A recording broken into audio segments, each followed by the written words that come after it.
The borough is also host to Dauntless Hook and Ladder Fire Company at 713 Bridge Street. DH&L offers the Selinsgrove Borough and Penn Township with mutual aid calls to all of Snyder County as well as Union and Northumberland County. DH&L also is a partner with Task Force 1 out of Northumberland County, which is a boat and diver rescue squad. They have 2 boats in the station, Boat 81 and Boat 82. Truck 81 is the only ladder truck located on Snyder County's east end and provides mutual aid to Union and Northumberland counties. Dauntless Hook and Ladder is a 100% volunteer-operated fire department with between 30 and 40 active firefighters for day and evening hours. A considerable number of firefighters are college students from Susquehanna University. Local high school students have been helping out with the department in many ways as well as senior firefighters and as junior firefighters. The station currently houses 8 vehicles with an estimated replacement cost of $2.7 million. They are Engine 8.2, Ladder Truck 8.1, Heavy Rescue 8.3, Tanker 8.1, Utility 8.4, Brush Truck 8.1, which can be placed in service by DCNR throughout the state, a racetrack truck, and a fire police van. 2011's top 10 calls consisted of 81 auto accidents without extrication, 47 automatic fire alarms, 36 standby assignments, 29 miscellaneous fire calls, 26 structure fires, 25 good intent service calls, 23 hazmat calls, 17 flood calls, 12 water rescues, and 12 regular rescues. Including other calls, they reported a total of 365 incidents in 2011, $488,000 in property loss, and 5,725 man-hours. The fire company is always looking for new volunteers as either firefighters or fire police officers.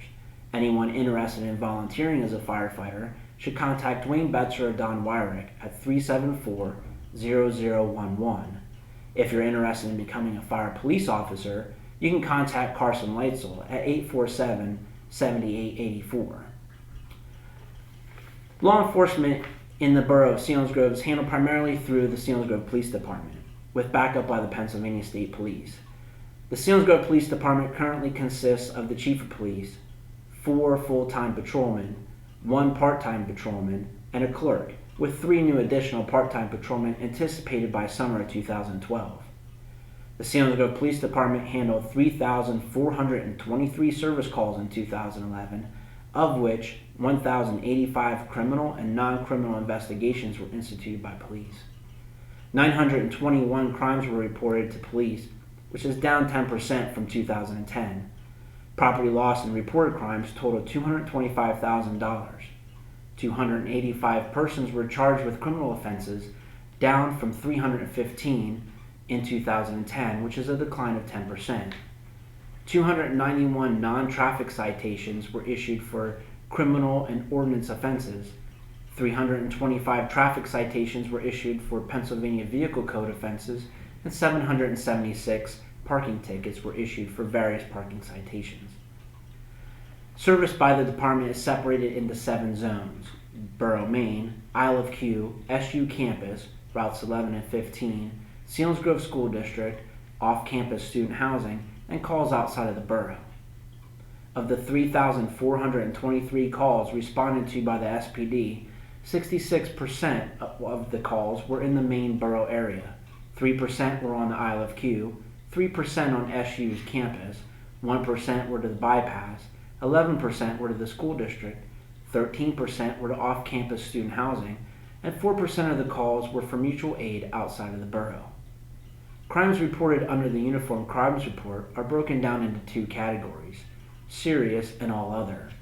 Serious crimes include things like homicide, rape, robbery, assault, burglary, theft, motor vehicle theft, and arson. In a small community like Selinsgrove, statistical analysis of trends is usually pretty ineffective because numbers are so low. For example, we could report that there was a 50% decrease in robberies in 2010 to 2011, but since there were only 4 robberies in 2010, a 50% decrease is only a difference of 2 robberies. It would be irresponsible to say we just showed a 50% decrease in that category. The same holds true for arson. that dropped 50% from 2 down to 1. I would remind the public to look closely at the numbers when you hear statistics being reported by the media, whether they are reporting lower or higher trends. With that being said, some statistics have a little more meat to them. An example is the 28% decline in assaults, which went from 123 in 2010 down to 89 in 2011.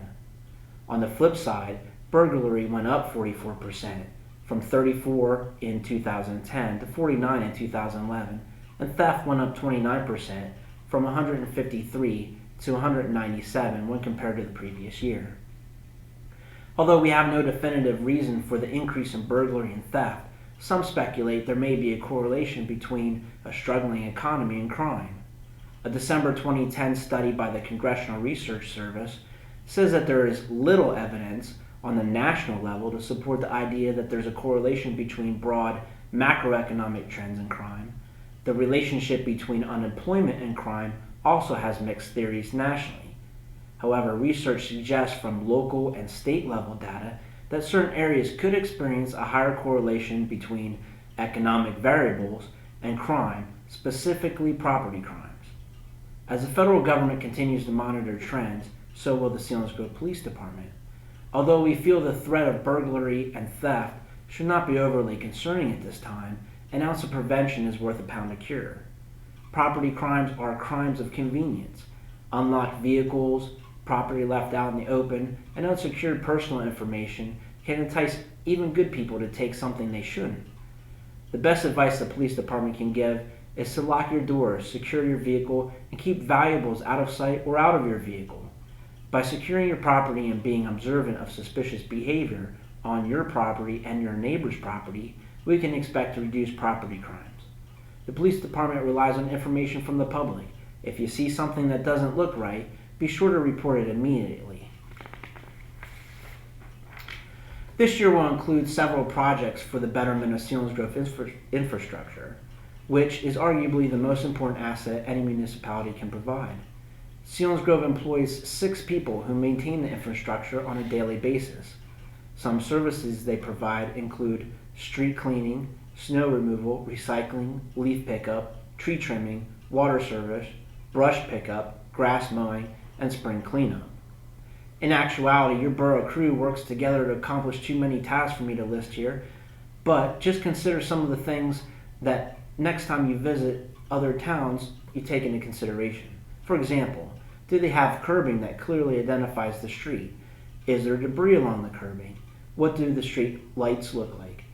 What about signs? Do they have enough to be informative but not so many that it's an eyesore? Are the stop signs straight and clearly visible? Does the town offer recycling or an annual spring cleanup? Do they have good quality water without a lot of water advisories? When you drive down the street, are they well maintained or pothole after pothole? These are some of the things people consider when they look for a place to live, and sometimes we don't even realize it. 2 street projects scheduled for 2012 include Water Street and Walnut Street. The Water Street project will include paving, curbing, and sidewalks along Water Street to Sassafras and Sassafras to Market, while the Walnut Street project will include the same work from Water Street to Market Street. 3 additional projects are for alley work and are on standby if time and funding are available. The borough will also be replacing the salt storage shed, installing new reservoir cover on University Avenue, and introducing new town metering system. Also, the council is committed to seeing the completion of the boat launch on South Front Street. Work on the borough building continues as well and will be ready by the end of summer. Upcoming events include the summer playground program at the Anthony Sealand Park, the Hometown Harvest on Market Street on Saturdays, movie nights in the Commons, and the summer concerts at the Gazebo. Watch for the Borough newsletter near the end of the first quarter, or check out the Borough website to stay on top of community events. In summary, 2011 turned out to be a challenging year for the Borough of Selinsgrove. While dealing with a tight economy, we were struck by the worst flood in 40 years. However, we were able to see the community come together in ways I'd never seen in my lifetime. From churches, emergency services, civic groups, and Susquehanna University donating thousands of man-hours to the flood relief effort, to Rudy Gallinet bequeathing almost $5 million to the borough, we can feel fortunate to know that during challenging times, we were able to show our best. As we move forward, I'm confident that Selinsgrove will remain a great place to live and work, thanks to the people who live here and get involved.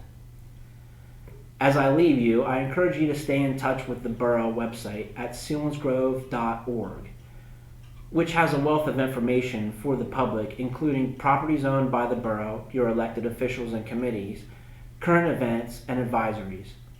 You can also get updates on Facebook from the mayor's office. Just get on Facebook and search for Selinsgrove Mayor's Office. Information will soon be posted on the plans for Selinsgrove to be featured in an upcoming documentary by WVIA entitled Our Town Selinsgrove, where you can actually be a part of the production. Thank you for your time. It's been a pleasure to serve you as a mayor. I wish you the best and look forward to great things for Selinsgrove in 2012.